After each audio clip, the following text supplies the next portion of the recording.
अलिखित संविधान।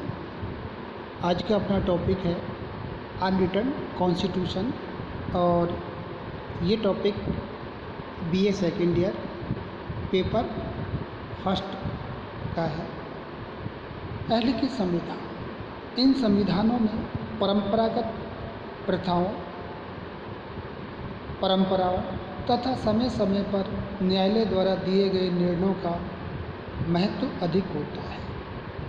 ऐसे संविधानों में सरकार के स्वरूप, सरकार के विविध अंग और उनका पारस्परिक संबंध तथा नागरिकों के अधिकार और कर्तव्य आदि महत्वपूर्ण बातें प्रथा और परंपराओं पर आधारित होती हैं।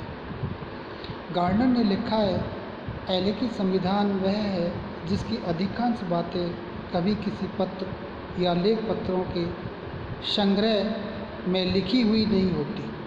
अलिखित संविधान देश के समस्त भाग में बिखरा हुआ होता है और इसका समस्त भाग किसी एक स्थान पर केंद्रित नहीं होता। इंग्लैंड का संविधान इस प्रकार के संविधान का सर्वोत्तम उदाहरण है।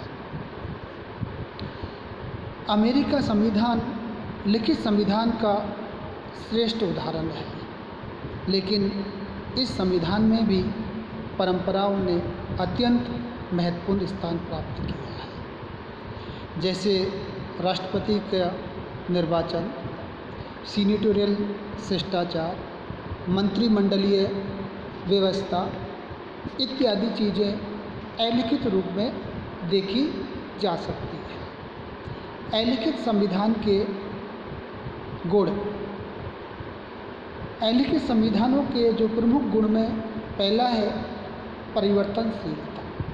अलिखित संविधान परिवर्तनशील होते हैं और उनकी इस परिवर्तनशीलता के कारण उन्हें बदलती हुई परिस्थितियों के अनुसार सरलता से ढाला जा सकता है। दूसरा गुण है क्रांति से रक्षा।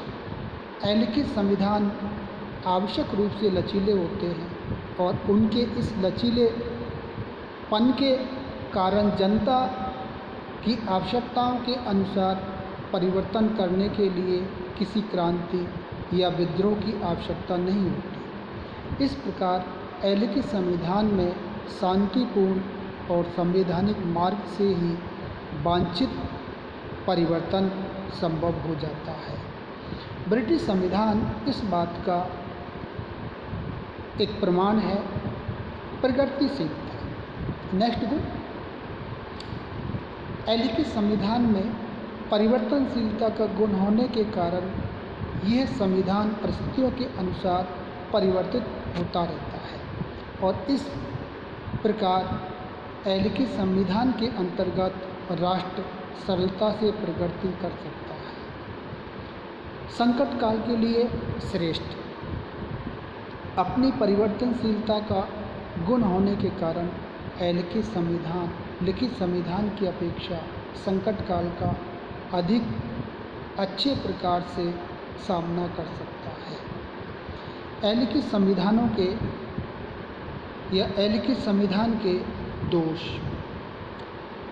पहला जो इसका दोष है अलिखित संविधान का, अस्पष्ट और अनिश्चित। अलिखित संविधान स्पष्ट नहीं होते हैं और निश्चित भी नहीं होते हैं तथा इसी कारण न तो इस संविधान का ठीक प्रकार से पालन संभव हो पाता है और न ही इस संविधान की व्याख्या ठीक प्रकार से की जा सकती है। बहुसंख्यक दल के खिलवाड़ का साधन। अलिखित संविधान अपने लचीलेपन के कारण बहुसंख्यक दल के खिलवाड़ का साधन बन जाता है और बहुसंख्यक दल मनमाने आचरण की प्रवृत्ति अपना लेता है। न्यायाधीशों के हाथ का खिलौना। संविधान अलिखित होने पर न्यायाधीशों को संविधान की व्याख्या करने में बहुत छूट हो जाती है और संविधान उनके हाथ का खिलौना बनकर रह जाता है और वो अपने तरीके से कानूनों की व्याख्या करते हैं। इसलिए कहा जा सकता है कि एलिखित संविधान न्यायाधीशों के हाथों का खिलौना बन जाता है।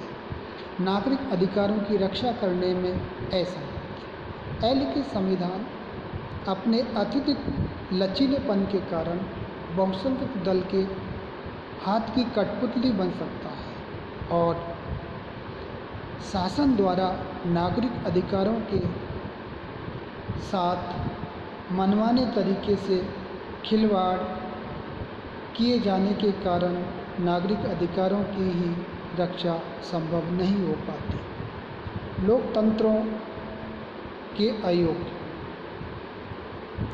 यानी कि नव जो लोकतंत्र राज्य हैं उनके लिए ये उपयुक्त नहीं है। एलिखित संविधान केवल उन्हीं राज्यों द्वारा ठीक प्रकार से अपनाए जा सकते हैं जहाँ के नागरिकों में पर्याप्त राजनीतिक जागरूकता हो और लोकतंत्रात्मक परंपराएं अच्छी तरह से स्थापित हो गई। जिन राज्यों में अभी नई नई स्वतंत्रता प्राप्त की है वहाँ एलिखित संविधान ठीक प्रकार से कार्य नहीं कर सकता है, संघात्मक शासन के लिए उपयुक्त नहीं। एलिखित संविधान के आधार पर संघात्मक शासन का कार्य तो ठीक प्रकार से चल ही नहीं सकता, क्योंकि संघीय शासन के अंतर्गत केंद्र व इकाइयों की सरकारों के बीच शक्तियों का स्पष्ट रूप से विभाजन करना होता है, जो एलिखित संविधान के आधार पर संभव नहीं है। Thank you.